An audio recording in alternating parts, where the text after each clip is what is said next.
Today we're going to talk about 10 wide receivers with a lot of upside for your fantasy football drafts. We're going to talk strategy. We're going to talk potential outcomes. We're going to look at the advanced metrics and everything else. But before we dig in, you need to click that subscribe button right now because we're talking about these players every single day. We're helping you with your drafts in season. We're talking about the waiver wire almost every day. Even after the waiver wires ran, we're still talking waiver wire because you still might be doing some pickups. And also, we're doing deep dives on the top players on the waiver wire.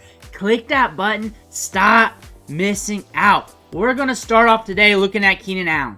Keenan Allen's an interesting situation. A lot of people were down on him during preseason training camp because supposedly there was a weight issue.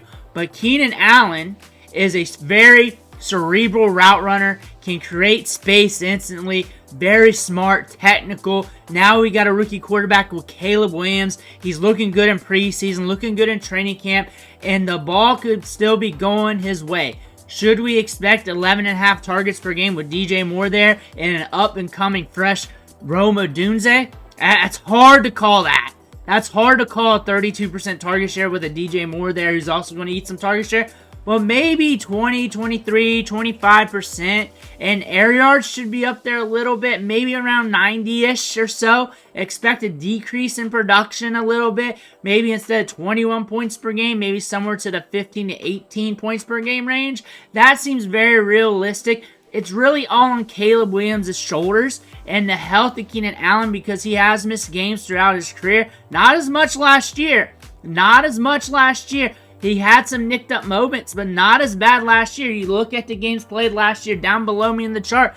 Not as bad. You never know with that. But Caleb Williams is a rookie. We might see a rookie ramp up. We might see him just come out guns blazing though. But with the draft capital, he's always been cheap over the last recent years in draft capital. You're looking at a wide receiver who's very technical, who's very dependable. You know what you're going to get. You know you're probably not going to get 12 targets a game. You know that's probably not going to happen. You'll probably will get some spike weeks, and you'll probably have some moments where it's a little bit lower as the ball gets spread out a little bit more. But again, at this range, wide receiver 36, this is a good price tag for Keenan Allen. Chris Godwin, wide receiver 38 off the board. There is some things to note with the Bucs though. Dave Canales is gone, so the offense is going to look different. They're going to operate a lot out of 3 wide receiver sets this year, and the offensive line is something to pay attention to. Wide receiver 38 off the board. He is going to be working out of the slot a little bit more. Probably about 70 to 75% of his snaps will be out of the slot.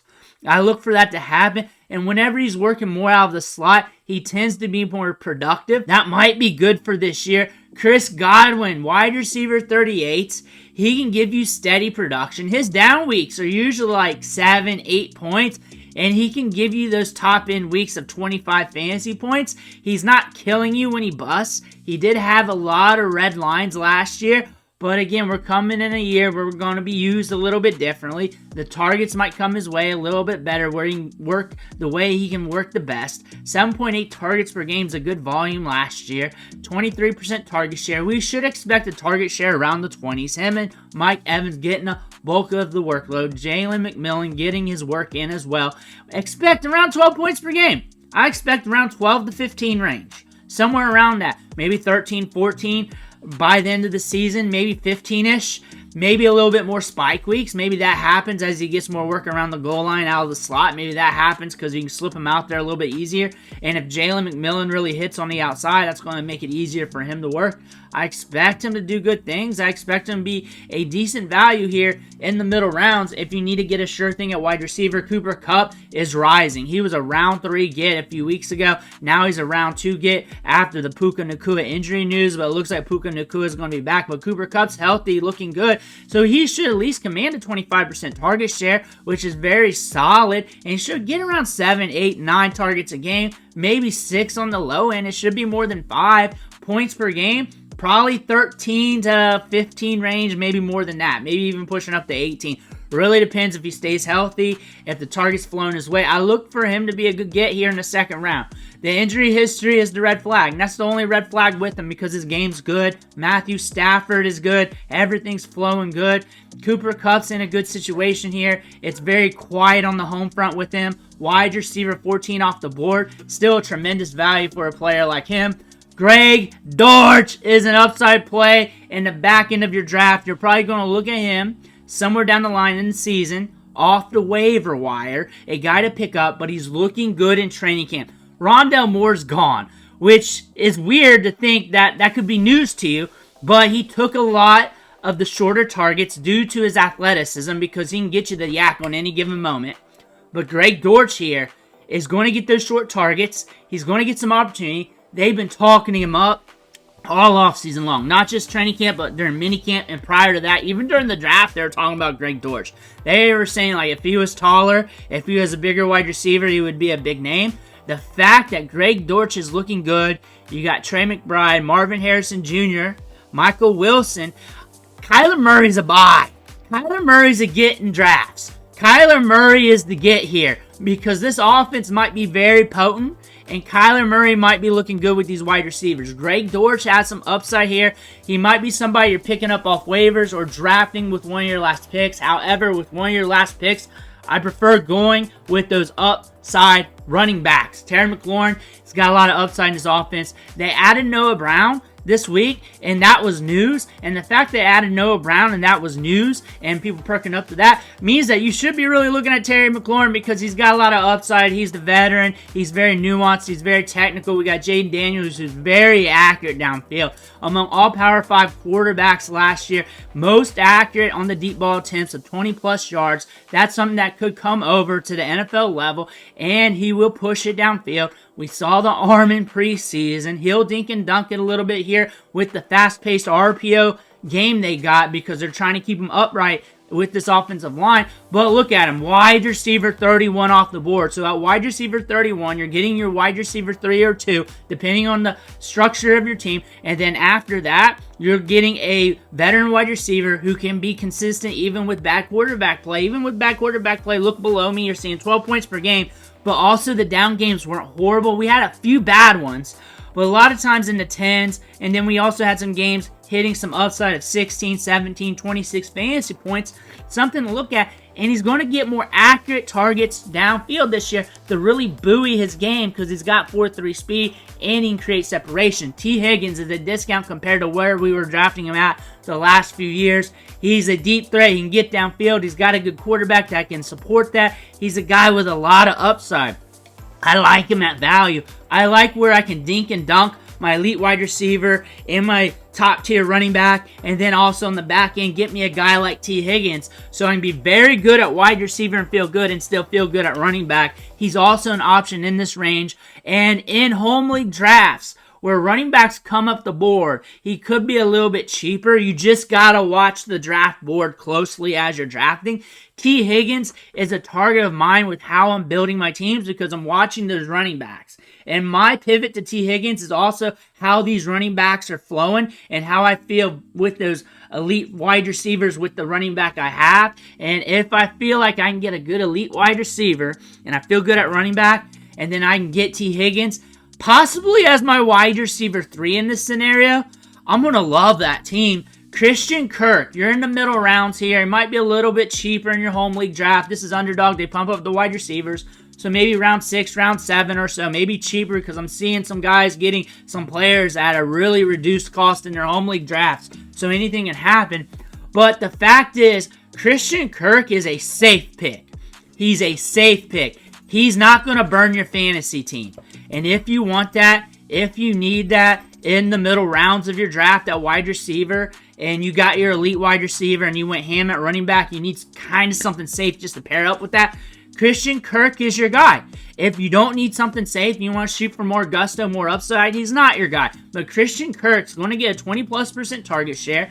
He's going to deliver like this below, but maybe a little bit better. This was one of the most fast-paced teams in the NFL last year. They like to push it downfield. And look for him, just be steady Eddie. Steady Eddie, helping you stay afloat, and your other wide receivers and running backs pushing for that upside. He's not going to lose it for you. His down games, 10, 8, 9. He got a couple 7s and a couple 3s down there, but it ain't bad. And I look for it to be a little better because they were starting to get a little bit more fast-paced towards the end of the season. Something to pay attention to with the Jaguars. Courtland Sutton, if you need dependability, and I don't know if it's really dependability because we don't know what Bo Nix is going to look like in this offense. They got rid of Tim Patrick. He's gone. We got to look at Courtland Sutton here and pay attention to him. With the final rounds here of the draftable wide receivers who are predicted to get consistent production, the wide receiver ones for their team. Courtland Sutton, wide receiver 50. You're catching a 20% target share at wide receiver 50. That's a cheap price tag. I don't suggest them if you're looking for upside at wide receiver. I don't suggest them if you're good at wide receiver and you need upside at all positions here on out. At running back, maybe a couple wide receivers sprinkled in. I don't suggest them for that. I do suggest them if you started off heavy at running back and you got a couple good wide receivers, but now you're trying to round out that wide receiver depth chart. You need someone out there running routes, getting targets, getting opportunity. This might be the guy for you, and then after that, I would try to pair him up with a lottery ticket wide receiver, one of those rookies. Probably more like an A.D. Mitchell because A.D. Mitchell is going to be a little bit cheaper, and you're probably going to miss out on one of those top-tier lottery ticket wide receivers if you go this route, but sometimes you got to do that due to your roster construction of your draft. But Courtland Sutton's going to be on the field. He's going to be getting deep. He's going to be getting opportunities. 20+% target share, wide receiver 50 price range. That's cheap. Jerry Jeudy, round 11, wide receiver 61. Nobody's expecting him to win your league, but also with the quarterback play. Even if Deshaun Watson falls on his face, they got Jameis Winston there. Jameis Winston's very aggressive with the rock. Jerry Jeudy's feeling good. That's what he's saying in the interviews. We're not taking any bets on Jerry Jeudy, but he can also command close to a 20% target share, which is something you want out of your wide receivers. They're excited about him. He's cheap right now. If you want to go with a reliable veteran wide receiver and you want that on the cheap, you can get them in the later rounds if you need that for the back end of your depth chart. If you're not interested in the lottery tickets, your favorite lottery tickets are gone, you want to go with something, Jerry Jeudy could do that for you. He could give you some dependability. He's also going to be playing with better quarterback play in a more stable system than where he was at in Denver. So this could be some upside coming your way, or at least some steady production. DK Metcalf. The funny thing about his game here is he'll give you those boom weeks. He'll win you flat out your week a couple times during the season.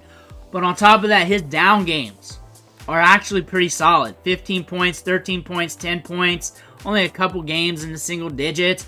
But his down games are pretty solid. You want to look at that. You want to look at those floor games. Those floor games down there is pretty solid. I get it, 14.1 points per game last year. People just look at points per game, but you also want to look at the floor games. You want to look at how that trends out. And you also want to look at how he hits his upside. He's got deep speed. He's got good size. He's got good ball skills. We all know that. He gets the ball deep. He gets about 100 air yards per game. Everything adds up with DK Metcalf. He's an upside machine with a good floor, which is something to get. And you can get him as your wide receiver 2 or 3, depending on how you're drafting your team. And you're probably going to feel good. If you go elite wide receiver, and then you go DK Metcalf before you start pounding out running backs, you're probably going to feel very, very, very, very good with your team. But those are 10 wide receivers we're looking at for draft day with this player list. There's a lot of upside here. We're talking about these players. I got more player lists. Just watch them before your drafts. Watch them at 2 times speed or more, whatever you can do, whatever you can handle to get more information as possible. We're also doing the deep dives. Click that subscribe button. Stop missing out on one thing for watching. Good luck in your drafts this weekend.